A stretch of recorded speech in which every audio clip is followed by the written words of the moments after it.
감사합니다. 오늘은 마가복음 47번째 시간입니다. 하나를 깊이 알면 모든 것이 풀린다.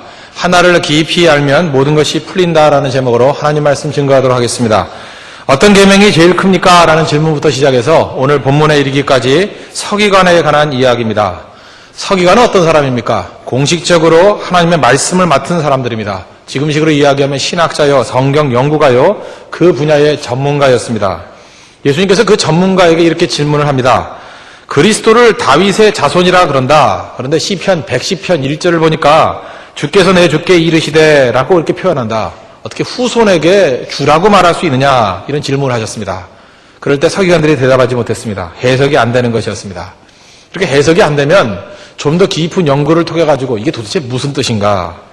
이것은 단순한 후손이 아니구나. 무슨 특별한 뜻이 있구나. 바로 그분은 하나님의 아들로서 이 땅에 많은 영혼들을 구원하기 위해 오신 예수님이구나, 메시아구나, 뭐 이런 식의 결론에 도달했어야 마땅한 바입니다. 근데 서기관들은 그런 연구가 없었습니다. 피상적인 것에 머물러 있었습니다. 그리고 스스로는 대접받기만 원했습니다. 오늘 38절 보니까 예수께서 가르치실 때 가라사대 긴 옷을 입고 다니는 것과 시장에서 문안 받는 것과 회당의 상자와 잔치의 상석을 원하는 서기관들을 삼가라. 저희는 과부의 가산을 삼키며 외식으로 길게 기도하는 자니 껍데기만 추구하더라는 것입니다. 오늘 우리는 이 서기관들을 통해서 서기관들을 반면교사로 삼아서 무엇이 하나님 앞에서 올바르게 살아갈 것인가 이것을 한번 살펴보는 시간 갖도록 하겠습니다. 오늘 제목과 마찬가지입니다. 첫 번째는 하나를 깊이 알면 모든 것이 풀린다는 것입니다. 이거 명심하십시오. 신앙도 마찬가지고 인생도 마찬가지고 공부도 그렇고 사업도 그렇고 우리가 접하는 모든 인간사의 일들은 다 마찬가지입니다. 하나를 깊이 알면 모든 것을 다 풀 수 있습니다. 서기관들은 어떤 접근을 했습니까? 그들은 모든 것을 다 알라 그랬습니다. 모든 걸 다 알고 또 모든 것을 다 가르치려 그랬습니다. 그럴 때 예수님께서는 전혀 반대의 접근을 하시죠. 어떤 계명이 큽니까? 그 앞부분 지난주에 살폈죠. 하나님 사랑하고 내 이웃을 내 몸과 같이 사랑하라. 사랑 한 가지에 집중하라. 사랑 하나에만 집중하면 모든 것이 다 풀린다. 그런 얘기입니다. 이 예수님의 맥락을 이해했던 어거스틴도 비슷한 얘기를 했습니다. 하나님만 사랑하라. 그리고 내 마음대로 하라. 사랑하는 사람은 아무리 마음대로 해도 절대로 탈선할 수 없습니다. 사랑이 그를 붙들기 때문에 그렇습니다. 그리스도의 사랑이 나를 강권하시도다 하는 바울의 고백이 거기서 나오는 겁니다. 사랑하기만 하면 마음대로 해도 절대로 탈선할 수 없다는 것입니다. 하나를 알면 됩니다. 저는 개인적으로 제가 중학교 다닐 때 우리 선생님께로부터 도산 안창호 선생님에 대해서 배웠습니다. 제가 도산 안창호 선생님에 대해서 이렇게 이해를 갖게 되니까 그 다음에 공부를 하지 않으면 안 되는 사람이 한 사람 발견됐습니다. 그 사람이 다산 정약용입니다. 그러니까 정약용을 모르고는 안창호를 이해할 수가 없더라고요. 그래서 제가 다산 정약용에 관한 책들을 목민힘서를 비롯해가지고 굉장히 많은 책들을 읽었습니다. 깊이 읽었습니다. 정약용을 깊이 연구하니까 그 저절로 만나게 된 사람이 누구냐면 성호이익이라는 사람을 만나게 됩니다.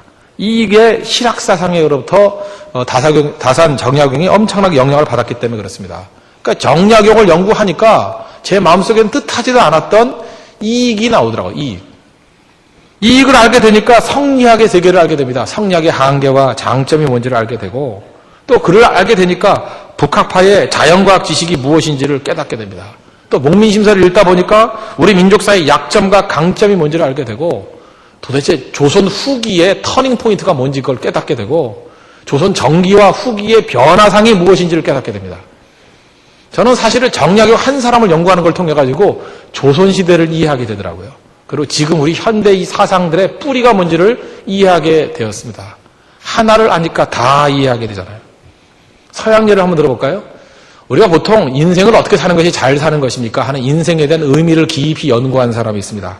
그래서 어떻게 사는 것이 잘 사는 것인가 하는 인생학에 대해서 깊이 연구하려고 그러면 19세기 사상가인 랄프 waldo 에머슨이라는 사람을 놓칠 수 없습니다. 에머슨을 연구해야 됩니다. 그래서 에머슨의 수상록 같은 거를 깊이 읽어보면 그런 것들이 많이 나옵니다. 근데 에머슨을 깊이 연구하면 도저히 피할 수 없는 한 사람이 발견되게 되는데 같은 마을 출신의 헨리 데이비 소로우라는 사람입니다. 헨리 데이비 소로우. 소로우는 우리가 잘 알는 사람이죠. 월던 2, 월던 뭐 이런 거 써가지고 자연으로 돌아가자 자연주의 사상가로 유명한 사람 아닙니까? 소로우를 저절로 만나게 돼요. 또 소로우를 깊이 연구하다 보면 인도의 간디를 만나게 되고요.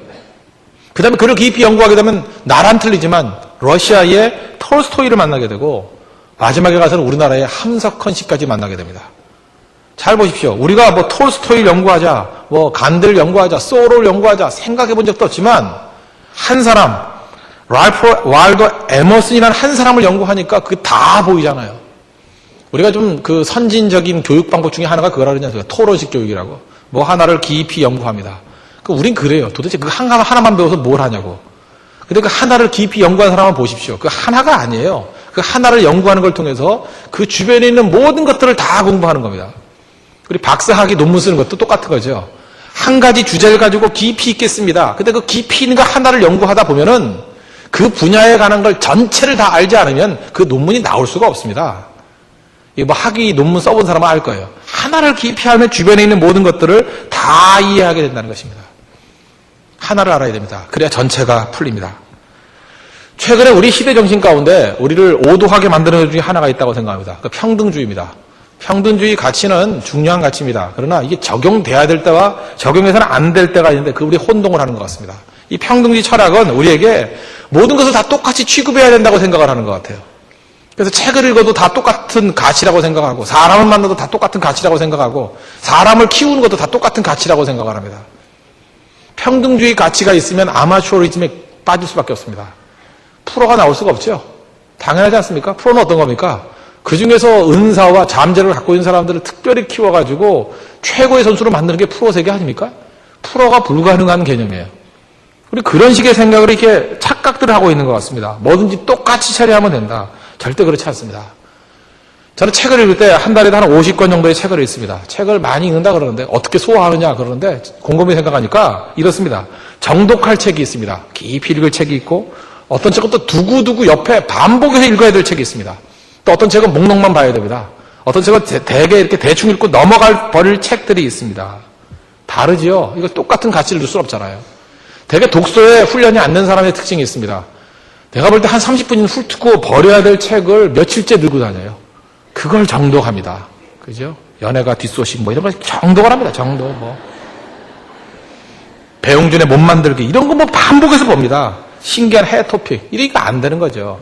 그런 거 한번 읽고 집어 던지거나 볼 필요도 없는 거예요. 볼 필요도 없는 거. 이 가치 배분을 할 줄을 모릅니다. 제가 1980년대 대학교를 다녔는데 80년대 유명한 책 중에 하나가 있습니다. 그 하나가 엘빈 터플러의 제3의 물결이라는 책입니다. 제3의 물결.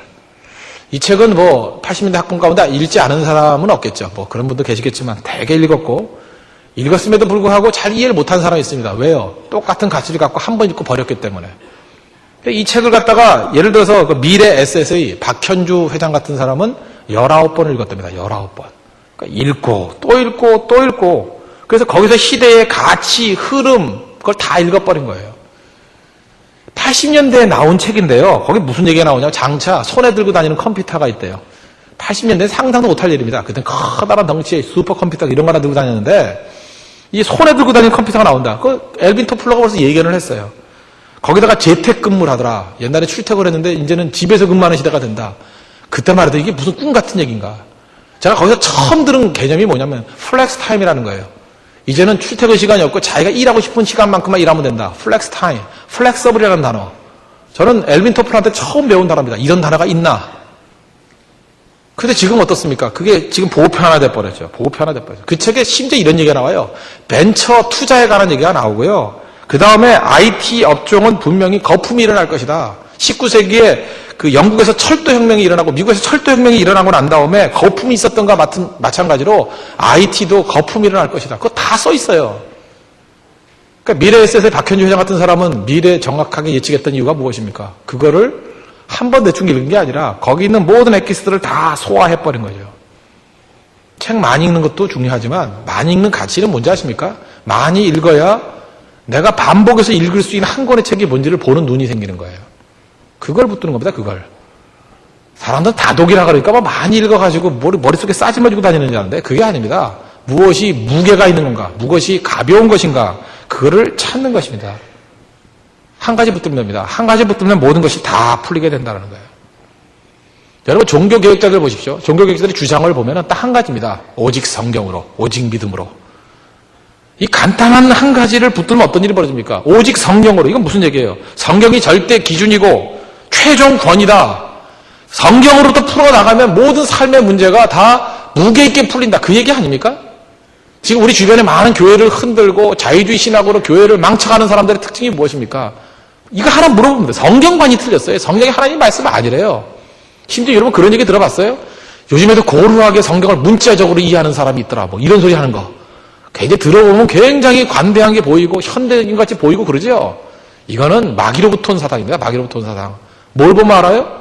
이 한 가지만 보면 알아요. 오직 성경으로. 이 잣대 하나만 보면은 제대로 된 믿음을 가지고 있는 사람은 그 사람 말 몇 마디만 들어봐도 저거는 문제가 있어. 저거는 뿌리가 틀려. 그거를 금방 이해할 수 있다는 거예요. 왜? 하나를 붙을 줄 아니까. 오직 믿음으로, 오직 은혜로. 이게 무슨 뜻입니까? 우리 행위로 되는 게 아닙니다. 공로로 되는 게 아닙니다. 오직 그리스도의 십자가로 되는 것입니다. 그거 하나 붙드는 거 아니에요? 그거 하나 붙드는 게 사실은 우리 인생 전체, 믿음 전체를 다 해석하는 거죠. 오직 은혜로 무슨 뜻입니까? 변화시킬 수 있는 건 인간이 아니라 오직 하나님만이 변화시킬 수 있습니다. 그걸 붙드는 거죠. 하나를 붙들면 다 풀리게 돼 있습니다. 우리 교회도 마찬가지입니다. 여러분 인생에서 복잡하게 생각하지 마시고 하나님 한 분 만나면 여러분 구원의 문제가 해결됩니다. 새벽기도 하나를 만나면 인생이 풀립니다.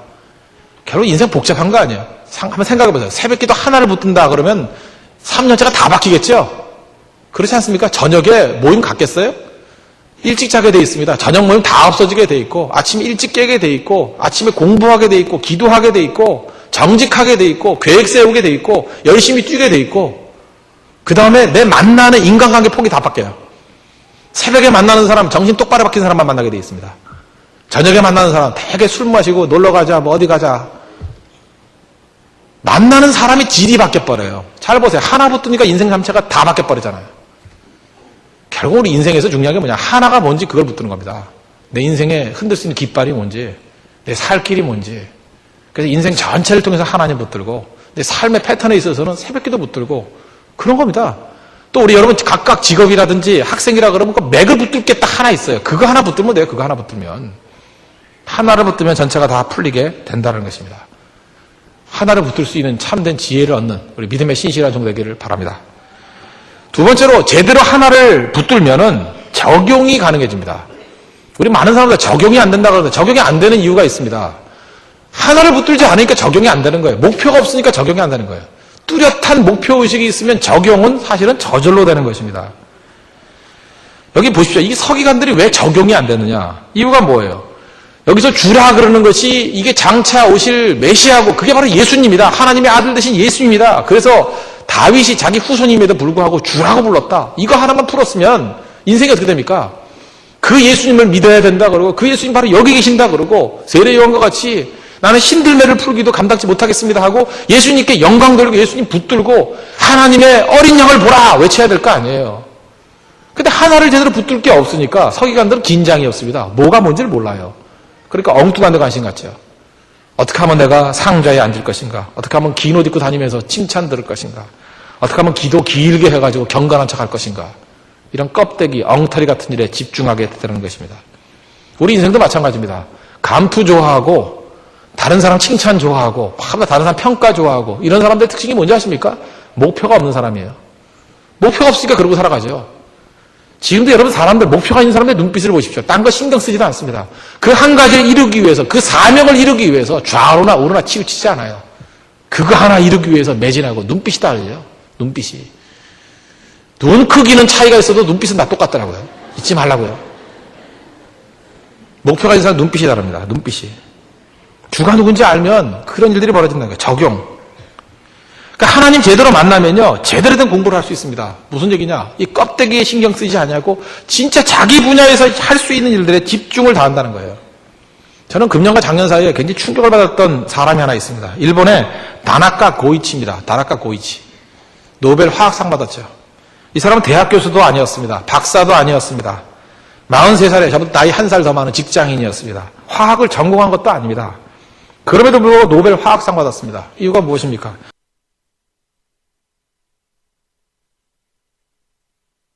자기 분야에서 사치 없는 실제적인 공부했기 때문에 그렇습니다. 저는 이 다나카 고이치가 이 시대에 주는 굉장히 중요한 패러다임 전환이라고 생각을 합니다. 이제는 학교에서 학위 따는 시대 끝났다라는 거예요. 학위 갖고 되는 게 아니라는 거예요. 사치스러운 일을 갖고 되는 게 아니라는 거예요. 지금도 각 분야에서 어려움 당하는 사람들이 뭔지 아십니까? 옛날 노래 부르는 사람이에요. 옛날에는 자리가 보장되는데, 옛날에는 여기 있으면 안정적이었는데, 고용이 보장되는데, 그 시대가 종쳤다는 걸 보여주는 중요한 사람 중에 하나가 다나카 고이시예요. 이제는 삶의 현장 속에서 꼭 필요한 공부해야 됩니다. 문제를 해결할 수 있는 공부해야 됩니다. 이제 그런 시대가 왔습니다. 현장 속에 들어가서 진짜 붙들 수 있는 핵심 붙드는 사람만이 답을 얻어낼 수 있고 적용이 가능한 시대가 되었다는 것입니다. 그러면 여러분 중요한 게 뭡니까? 한 가지를 제대로 붙들면 거기서 작품이 나옵니다. 적용이 나와요. 결과가 나온다고요. 예를 들어서 이순신 장군의 거북선을 한번 생각해 봅시다. 이순신 장군이 거북선이 있었기 때문에 거북선을 발명했기 때문에 위대한 장군이 되었다. 이렇게 생각하는데 착각입니다. 이순신 장군의 마음 가운데 딱 하나 있었어요. 일본을 이겨야 된다. 딱 한 가지 생각. 일본을 이겨야 된다. 나라를 지켜야 된다. 그 한 가지 목표. 그게 이순신 장군을 만든 겁니다. 지금 우리 선조를 비롯해가지고 조정에 있던 이 책상에 앉아있던 이 멍청한 자들은 정보가 하나도 없었습니다. 선입견 가지고 의사결정을 내립니다. 선입견 가지고 의사결정을 내리는 거는 바보들도 합니다. 바보들도. 무슨 생각을 했느냐? 일본은 섬나라다. 그러므로 해전에 강하다. 이런 선입견을 갖고 있었어요. 그래서 해군들은 다 철수해가지고 육군에 합류해야 된다. 그래서 지상전을 펴야, 백병전을 펴야 우리가 이길 수 있다. 누가 그랬어요? 아무도 그런 적이 없어요. 책상에 앉아가지고 혼자 생각한 거야. 혼자. 영의정 어떻게 생각하느냐, 좌의정 어떻게 생각하느냐, 우의정 어떻게 하느냐, 이 좌우의 바보들. 그러다 망한 거죠. 이순신 장군은 정확한 정보를 갖고 있었습니다. 일본은 가보지 않았기 때문에 그렇지, 일본은 큰 나라입니다. 우리 남북한 합친 것보다 몇 배 커요. 그거 아시죠? 일본이 섬이라 그러니까 자꾸만 조그만 섬, 여의도만 생각하는데 그렇지 않습니다. 섬이지만 커요. 무지 커요. 한반도보다 훨씬 더 크다. 몇 배 크다니까요. 인구도 굉장히 많고요. 그러다 보니까 일본의 그 전쟁사를 보면요, 해전을 했던 경우는 거의 없어요. 자기들끼리도 뭐하러 바다 가서 싸웁니까? 땅도 넓은데. 근데 거의 땅에서 싸운 거예요, 땅에서. 그래서 백병전에 무지무지하게 강합니다. 그 이전에 일본에 내전이 있었잖아요. 내전에서 실제적인 전투 경험을 갖고 있던 굉장히 강력한 육군이 있었어요. 다만 배는요, 이동할 때 쓰는 그 수송선뿐이었지 전투선으로서 전투 경력이 그렇게 많은 해군은 아니었습니다. 이순신 장군은 그걸 알았던 거예요. 그래서 일본 해군의 특징이 뭔지 아십니까? 얘네들은 해전을 펴는 게 아니고 육군같이 싸우는 거예요. 배가 있으면 무조건 배를 갖다 붙이는 거예요. 꽝 갖다 붙이고 널판지게 내려놓고 그 다음에 뛰어 올라가지고 배 위에서 백병전하는 겁니다. 칼싸움 막 하면서. 일본 칼이 가늘고요. 그 다음에 둥글게 돼 있어가지고 우리 칼은 무식하게 큽니다. 그래서 찌르면 안 빠져요. 그래서 하나 찌르고 안 빠져 그러고 죽는 거예요. 걔네들은 찌르는 개념이 이렇게 긋는 개념이거든요. 그래서 금방 빠져버려요. 백병전에 능한 칼이기 때문에.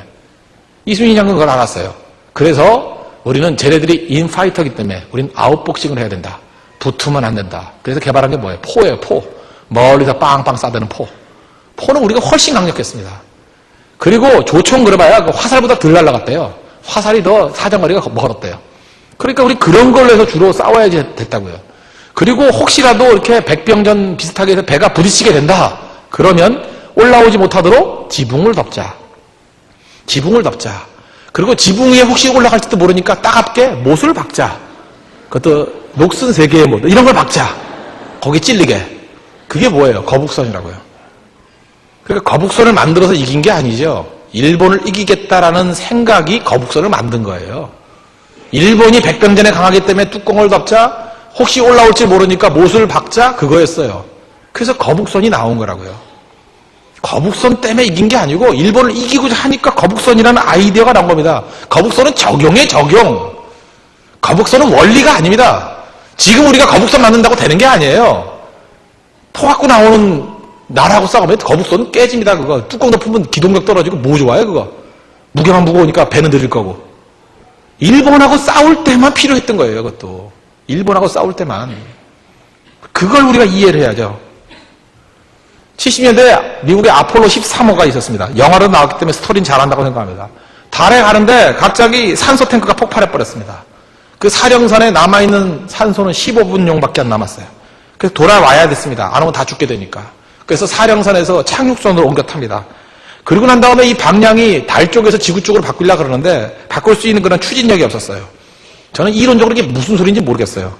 그 착륙선을 달의 중력을 이용해서 튀기듯이 이용해서 지구로 돌렸대요.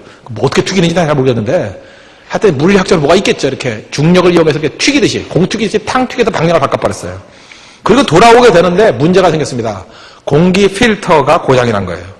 들이마시는 산소는 있는데 내쉴 때마다 이산화탄소가 막 쌓이는 거예요. 그래서 이산화탄소가 많아지니까 그것 때문에 또 질식에 죽을 수밖에 없게 됐죠. 필터가 망가졌습니다. 그래서 나사에 있는 지구에 있는 전문가와 함께 그 우주선에 있는 모든 물건을 다 갖다 펼치라 그랬어요. 펼쳐서 책상에 놓으니까 거기에 뭐 양말도 있고 비닐봉투도 있고 테이프도 있고 이런 게 잔뜩 있었습니다. 그 전문가가 말해주는 대로 그걸 갖고 임시 필터를 만들었어요. 양말로 필터를 만들고 비닐봉투로 필터를 만들고 그 다음에 테이프로 감고 그래서 임시로 멋진 필터를 만들어서 필터링을 해가지고 대기권에 진입해서 돌아왔습니다. 뭘 모르는 사람은 이렇게 얘기합니다. 훌륭한 우주 비행사가 되기 위해서는 양말로 필터 만들 줄 알아야 된다. 틀린 얘기예요. 비닐로 필터 만들 줄 알아야 된다. 그거 틀린 얘기라고요. 돌아올 수 있는 강인한 체력과 정신력을 갖고 있으면 그때 이런 걸 만들 수 있는 거죠. 그렇지 않아요? 지금도 앉아가지고 비닐로 필터를 만들자, 양말로 필터를 만들자. 그거 노숙자나 하는 일이지. 그거 하는 일이 아니에요, 지금은. 위기 순간에 개념을 갖고 있고 목표를 갖고 있는 사람이 이걸 만들 수 있는 거지. 지금부터 이런 거 만들 필요는 없잖아요. 지금이야 고급 필터 만들어 갖고 나가야죠. 정확한 하나에 붙든 목표가 있는 사람은 적용이 가능한 인생을 살 수 있다는 것입니다. 저는 비교적 설교를 많이 하는 편입니다. 제가 생각해보니까 그래요. 저도 책을 많이 읽는데 잘 적용을 하는 편이라고 생각을 합니다. 그 이유가 뭘까 생각했더니 저는 무슨 책을 읽거나 사람을 만나거나 어떤 나라를 가거나 할 때 항상 머릿속에 염두에 두는 게 저는 주초에 그 다음 주에 할 설교 내용들을 이렇게 적어놓고 아웃룩을 해놓거든요. 아웃라인을. 그래서 이 본문에서는 주님께서 원하시는 말씀이 이거다, 이거다, 이거다. 그래서 이렇게 뭘 전해야 될지 이렇게 적어놓고 다닙니다. 가슴속에 품고 다녀요. 그걸 품고 다니니까 어떤 책을 읽더라도 적용이 되는 거예요. 아, 이 내용은 이 설교에서 이렇게 적용이 되겠지. 읽으면서 어떤 사람과 만나서 대화를 나눌 때도 적용이 되는 겁니다. 목표가 뚜렷하니까. 내가 이제 이 설교를 해야 되는 사람인데 이런 얘기를 듣는구나. 이건 이렇게 적용해야지. 뭘 보더라도 마찬가지예요. 이건 이렇게 적용해야지. 목표가 있는 독서와 목표가 없는 독서는 완전히 달라요. 제 친구 중에 한 사람도 독서를 굉장히 많이 하는 사람입니다. 근데 이 사람은 완전 선비예요. 읽는 것이 목표예요. 그냥 읽고 즐기고 또 싹 잊어버리고 읽고 즐기고. 그러니까 저보러 와서 맨날 그래요. 넌 나보다 적용력이 뛰어나. 이유는 간단해요. 목표가 있기 때문에 그래요. 목표가 있기 때문에. 누구나 마찬가지입니다. 목표가 있어야 제대로 된 적용이 가능하다는 것입니다. 지금 여러분 삶 가운데 적용이 잘 안 되는 사람이 있지 않습니까? 이유가 뭐예요? 적용이 약한 게 아닙니다. 목표가 없는 거예요. 뚜렷한 목표를 가져보십시오. 하나에 집중할 수 있는 그 흔들 수 있는 깃발 한번 붙들어 보십시오. 그러면 적용은 저절로 되는 겁니다. 각 나라마다 욕이 있습니다. 유태인들의 욕이 뭔지 아십니까? 유태인들의 욕 가운데 좀 심한 욕. 욕 하나 가르쳐 드리겠습니다. 유태인들의 욕이 뭐냐? 학교에서 지식만 배운 놈. 이게 욕이에요. 유태인들은 왜 그런지 모르죠. 공부를 다 잘하는가 봐요. 그래서 학교에서 1등 했다고 자랑이 안 돼요. 뭐 1등 하는 놈들이 워낙 많으니까. 걔네들 욕이 뭐냐? 학교에서 지식만 배운 놈. 지식만 갖고 되는 게 아니죠. 그 지식 속에서 지혜를 배워야지, 지혜를. 우리 지금 많은 사람들이 문제가 그거 아닙니까? 학교에서 지식만 배운 놈들이에요. 학교에서 지식만 배운 놈들. 적용이 안 되는 겁니다. 왜요? 한 가지 목표를 향해서 매진하지 않았기 때문에. 이것저것 많이 한다고 잘난 게 아닙니다. 하나를 제대로 알아야 됩니다. 하나를 깊이 알아야 됩니다. 그 깊이 한 가지가 우리 삶 전체를 다 뒤집어 엎는다는 거예요. 바위 깰 때도 보십시오. 여기저기 구멍 뚫는 거 봤습니까? 하나의 구멍을 깊이 뚫고 그거 하나를 터뜨려 버리니까 바위가 날아가 버리잖아요. 한 가지를 붙들어야 됩니다. 한 가지. 그때 전체를 다 품을 수 있다는 것입니다. 그러므로 서기관에게서 우리가 배울 수 있는 건 무엇입니까? 서기관같이 돼서는 안 된다는 걸 배우는 거죠. 너잘하게 이것저것 손대면 예수님 뭐라 그랬죠? 무화과나 뭐 잎사귀만 무성하다 그렇게 얘기했잖아요. 하나를 붙들어야 돼. 하나를. 열매를 추구하라. 그게 뭐예요? 하나를 붙들라. 하나를 제대로 붙드는 인생은 적용이 가능한 인생이 돼버립니다. 거기서 결과물이 나오는 거예요. 이 서기관의 어리석은 접근이 아니라 하나님 앞에서 진짜 인생에 중요한 한 가지 맥을 붙들고 흔들 수 있는 깃발을 붙들고 인생의 모든 문제들, 구원의 문제, 학업의 문제, 직장의 사업의 문제, 모든 문제를 다 변화시킬 수 있는 우리 믿음의 신실한 종 되기를 바랍니다. 또 한 가지 살피겠습니다. 지도자의 바른 모습, 그걸 살필 수 있는데 지도자는 양떼의 부요가 목적입니다. 그래서 말씀으로 잘 섬겨야 됩니다. 섬기는 게 목적이에요. 그런데 이 서기관들의 특징이 뭐였습니까? 섬기려는 모습은 없고 자기 이익을 위해서만 매진했습니다. 우리는 이익에 밝은 사람이 아니라 의에 밝은 사람이 되어야 됩니다. 의를 위해서 뛰면 하나님이 채우십니다. 그건 믿어야 됩니다, 우리가. 우리 예수를 믿는 순간에 우리는 다 지도자입니다. 왜요? 다른 사람들을 다 주께로 이끌어야 될 사람이기 때문에. 리드해야 될 사람이기 때문에 리더입니다. 그래서 우리는 반드시 의에 밝은 사람이 되어야 됩니다. 그러면 양떼를 잘 이끌기 위해서 우리가 해야 될 일이 무엇인가? 성경과 같이 이런 모습 가지면 안 되고 우리가 양떼를 잘 이끌기 위해서 붙들어야 될 것들이 뭐냐? 멈출 줄 알아야 됩니다. 멈춰 서서 하나님의 음성을 들을 줄 알아야 돼요. 왜냐? 하나님, 내가 지금 걸어가는 이 길이 바른 길입니까? 이게 하나님의 뜻입니까? 이게 하나님의 올바른 길입니까? 그거를 물을 줄 알아야 된다는 거예요. 멈출 줄 모르고 뛰기만 하면 방향 없는 방황이 될 수밖에 없습니다. 나그네 쥐라 그러죠. 영어로는 레밍인데 레밍이라는 쥐가 있습니다. 이놈의 쥐는 무지 빠릅니다. 원래 쥐들이 다 빠르지만 쥐들 세계에서 또 굉장히 빠른 쥐예요.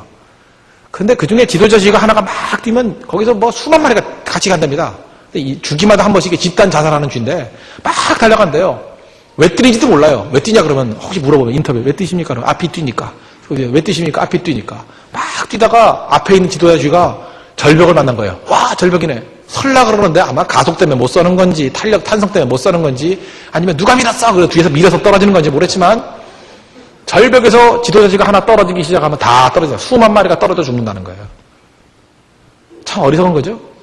뛰는 것보다 중요한 게 무엇입니까? 방향이죠. 지금 많은 사람들 석인과 같이 뛰긴 뜁니다. 뛰긴 뛰는데 어디를 향해 뛰는지도 몰라요. 다 뛰다가 다 망할 수 있죠. 그러므로 어디로 가는지를 묵상할 줄 알아야 됩니다. 묵상. 이 길이 하나님의 뜻입니까? 우리가 어떤 사람을 만났는데 양떼들을 만나는데 그 양떼들이 변화되고 하나님의 뜻대로 이렇게 나와야 되는데 이상하게 나만 만나면 다 망하는 거예요. 나만 만나면 긍정적인 사람도 부정적인 사람이 되고 기도하는 사람도 슬럼프에 빠지게 되고 하나님 말씀을 믿던 사람도 뭐 하나님 말씀이 아니라 그러고 자꾸만 이런 사람이 나오면 멈춰 서야 됩니다. 더 뛴다고 되는 게 아니에요. 주님, 내가 뭐가 문제가 있습니까? 이거 이렇게 돼서는 안 되죠 하고 멈춰서서 하나님의 뜻 가운데 궤도수정해야죠. 그죠? 궤도수정해야죠. 이게 아닙니다 하고. 결국 신앙이라는 게 뭡니까? 궤도수정하는 거 아니에요? 우리가 다 맞을 수 있습니까? 주기마다 멈춰서는 걸 뭐라 그래요? 안식이라 그러고 예배라 그러고 묵상이라 그러고 하나님 앞에 설 줄 알아야 돼요. 뛰기만 한다고 되는 게 아닙니다. 우리가 주일 성수가 왜 중요한 겁니까? 뛰기만 하면 레밍같이 돼버립니다. 어디를 향해서 뛰는지도 모르고 다 빠져 죽는다고요. 근데 우리는 주일마다 한 번씩 멈추잖아요. 멈추고 하나님의 뜻을 묻잖아요. 이게 맞습니까? 하고. 새벽마다 한 번씩 멈추잖아요. 이게 맞습니까? 하고. 멈췄다 뛰는 사람이 강한 사람입니다. 멈췄다 뛰는 사람. 여러분, 의학의 예를 한번 봅시다. 19세기까지 의사들은요, 손을 안 씻었습니다. 그래서 탁월한 의사의 상징이 뭐였냐면 피 묻은 손이었어요. 피 묻은 손. 여러분, 그거 아십니까? 그 의사들이 중세 때 제일 많이 쓰는 게 출혈요법이라는 거, 피 흘리는 거. 옛날에는 의사하고 그 이발사하고 직업이 같았습니다. 사람들 오면은 건강하면 머리 깎아주고 아프다 그러면 고쳐주고 그랬어요. 지금도 이발소 가면은 흰색과 빨간색 막대기 하나가 뺑뺑뺑 돌죠? 그게 원래 붕대 감아놓은 거래잖아요. 피 묻은 붕대 감아놓은 거. 그래서 지금도 보면은 이발소 가본 거나 치과 병원 가보면 모양이 비슷해요. 의자가 비슷하잖아요. 치과 병원 앉는 의자하고 난 앉으면 머리 깎는 줄 알았어요, 이게. 그때 이를 스케일링 하더라고. 이 의자도 비슷해요. 그리고 의사들하고 가운도 비슷하죠. 다 흰 가운 입고. 또 의사들이 파란색으로 바꾸니까 또 요즘에 이발사들은 파란색으로 바꿨대. 다 바꾸고. 뿌리가 같아요, 뿌리가. 그게 같은 동족의 동족들. 그래서 이발사, 의사 거의 같다고요. 그래서 옛날에는 이제 피를 많이 흘리면 이제 피 묻은 손, 이게 이제 권위 있는 의사의 상징이었다고요. 근데 세균 감염이 뭔지를 몰랐습니다. 근데 1847년에 헝가리에 제멘 바이스라는 사람이, 이 사람도 세균 감염이 뭔지는 이 사람도 몰랐어요. 근데 한 가지 멈춰서서 생각을 했다고요. 무슨 생각을 했냐면 여자들이 이제 아이를 낳잖아요. 집에서 낳는 여자보다 산부인과 병원에서 낳는 여자가 죽는 확률이 10배가 높대요. 그러면 거기 멈춰서 가지고 왜 많이 죽나를 의심해 봤어야 될 거 아니에요. 집에서 나면은 안 죽는데 병원에 가면 10배가 더 많이 죽어요. 그럼 멈춰 서야 될 거 아니에요. 멈추지 않고 오만한 의사들이 무슨 얘기를 하면 들으려고 그러지도 않아요. 그냥 나는 내 갈 길 간다 그러고 들으려고 그러지 않았다고요. 그래서 이 사람만 혼자서 염소 소독수에다가 소를 씻으라고 그랬어요. 자기도 씻고 주변에 도와주는 사람들 씻으라고. 그랬더니 사망률이 10분의 1로 줄어들더라는 거예요. 이 사람이 이제 깨달은 거예요. 뭔지 모르지만, 이제 염소 소독수에서 손을 씻어야 되는구나. 그 다음에 1865년에 조제프 리스터라는 사람, 이 사람은 현대의학의 아버지라 그럽니다. 이 리스터가 최초로 소독수술과 방부수술을 발견했어요. 지금은 이제 병원에 가면은 좀 덜 죽죠. 죽긴 죽지만 좀 덜 죽잖아요. 나는 병원에 갈 때마다 특이해요. 세상 어디에 대개는 고쳐야 돈 받지 않습니까? 그렇지 않나요? 그 텔레비전 망가지면 고쳐야 돈 받지, 못 고치고 돈 받는 거 봤어요? 자전거도 망가지면 고쳐야 돈 받아요. 빵꾸 떼워줘야 돈 받고, 못 떼면 돈 안 받고 하는데, 병원에 가면 죽어도 돈 받대? 나 참 이상해. 나 지금도 이상해요. 살아도 돈 받고, 죽어도 돈 받고. 살으면 좀 더 받아야 되는 거 아니에요? 죽으면 좀 덜 받고. 근데 똑같아요. 사나 죽으나 가격은 똑같아요. 나 이해 못할 일 중에 하나인데, 그게. 살면은 돈을 좀 더 내고 그러면 병원 잘 될 것 같은데, 잘 모르겠어요. 내가 왜 그러는지. 제가 이 얘기를 쭉 들어보면서 이런 생각을 했어요. 혹시 우리 많은 성도들도 영혼의 의사들 아닙니까? 영혼의 의사인데, 우리도 소독 안 된 사역을 하는 게 아닌가. 이상하게 나만 만나면 사람들이 다 죽어요. 나만 만나면 사람들이 인간성을 다 버리고 이상해져요. 그럼 내게 문제가 있는 거 아니에요? 나는 열심히 뛴다 그럽니다. 주님, 내가 열심히 아닙니까? 내가 최선을 다하지 않았습니까? 내가 밤잠 못 자가면서 뛰었습니다. 맞다고요. 누가 아니래요. 근데 이상하게 나만 만나면 사람들이 죽어요. 이유가 무엇입니까? 내가 영적으로 소독이 안 된 거 아니에요? 예수 그리스도 십자가의 보혈 앞에 내가 깨끗함, 시침을 받는 것, 그거를 생각했기 때문 아닙니까? 그래서 감염이 되는 거예요, 감염이. 나의 잘못된 사상이 감염이 되고, 나의 잘못된 판단이 감염이 되고, 나의 잘못된 버릇이 감염이 되고. 지도자가 그래서 무서운 거죠. 자기도 모르게 감염시키려고 그러는 게 아니라. 제가 금주간에 제일 가슴속에 와닿던 찬양이 193장입니다. 예수 십자가에 흘린 피로써 그대는 씻겨 있는가? 소독됐니? 그런 뜻이죠. 더러운 죄 희게 하는 능력을 그대는 참 의지하는가? 예, 의지합니다, 주님. 예수의 보혈로 그대는 씻겨 있는가? 마음속에 여러 가지 죄악이 깨끗이 씻겨 있는가? 우리 모든 성도들 그리스도의 피 앞에 자기 자신의 영혼을 깨끗이 씻어야 됩니다. 그래야 세상에 빛이 되고 세상에 소금이 돼요. 지금 교회가 예수 그리스도의 보혈 앞에 씻음이 없기 때문에 우리가 감염시키는지도 모르고 여러 사람 만나면서 감염시키고 있잖아요. 자고로 지도자는 그리스도 십자가 앞에 서야 됩니다. 험한 십자가 붙들어야 됩니다. 자기가 먼저 하나님 앞에 깨끗한 모습으로 설지 않으면 의도하지 않는다 할지라도 그 열심이 오히려 다른 사람들을 감염시키는 도구가 될 수 있다는 거예요. 그리스도 십자가 앞에 서는 우리 믿음의 신실한 종 되기를 바랍니다. 지도자는 십자가 앞에 서는 자입니다. 백범 김구 선생님이 이런 말씀을 하셨습니다. 눈 덮인 들판에서는 함부로 걷지 말라. 오늘 내가 걷는 발자국은 뒷사람의 길잡이가 되나니. 참 가슴 와닿지 않습니까? 지도자는 이런 사명감을 가지고 있는 사람입니다. 눈 덮인 들판, 우리 생각 없이 막 걸어 다닙니다. 여긴가 저긴가. 그러나 지도자는 그래서는 안 된다는 거예요. 내가 걷는 길이 뒷사람의 길잡이가 된대요. 길잡이.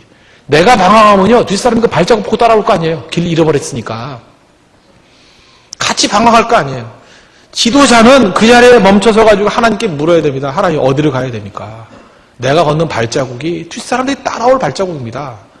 주님, 나만 방황하면 끝이지만 나만의 방황이 아닙니다. 여기 있는 양떼들 다 방황할 건데 주님 길을 보여주십시오. 어디로 가야 됩니까? 무엇이 하나님의 뜻입니까? 무엇이 하나님의 기쁨입니까? 묻고 또 물어야죠. 그게 지도자입니다. 서기관들의 약점이 무엇입니까? 그들은 물음이 없습니다. 하나님에 대한 물음이 없습니다. 현학적인 그냥 지식에 대한 남발. 뭐가 답인지 모르고 밤낮 논쟁이나 하고 그저 그냥 흥미 위주의 토론만 하고 무엇이 살 길입니까? 무엇이 진리입니까? 무엇이 우리가 가야 될 길입니까? 무엇이 하나님의 뜻입니까? 그걸 물어야죠. 왜 내가 걸어가는 발걸음이 뒷사람의 길잡이가 되나니? 그거 반드시 물어야 됩니다. 그러므로 참된 지도자는 사명 가지고 걸으면서 그 다음 나를 따를 사람이 있다는 것을 생각하고 함부로 말하거나 함부로 걷지 않습니다. 그리고 조심스럽게 주님 말씀하시면 내가 갑니다. 주님 가지 말라 그러면 서겠습니다 하는 순종의 발걸음을 걷게 된다는 것입니다. 성경과 같이 경솔한 발걸음이 아니라 하나님의 능력 가운데 주님과 함께 동행하는 발걸음 되는 믿음의 신실한 종 되기를 축원합니다. 기도하겠습니다. 다 같이 하나님 앞에 간구하도록 하겠습니다. 하나님, 하나를 깊이 알면 전체를 깨달을 수 있습니다. 맥 잡을 수 있는 그 하나를 붙들 수 있도록 지켜주십시오. 신앙에서는 예수님, 신앙에서는 예수님입니다. 우리 여러분 공부하는 사람들, 여러분 전공에서 있어요. 그 맥이 뭔지 아십니까? 사업하시는 분들, 그냥 열심히 뛰기만 했죠. 사업의 그 맥이 뭔지 아십니까? 그거 하나 붙들면 다 풀립니다. 그거 하나. 하나님 그걸 달라고 기도해야 됩니다. 그래야 적용이 되죠. 그게 적용이 되죠. 그리고 내가 걸어가는 발걸음, 다른 사람들이 따라오는 발걸음을 깨닫고 하나님 은혜를 더해달라고 이 시간 다 같이 간구하도록 하겠습니다. 기도하겠습니다. 하나님 아버지 주님 감사를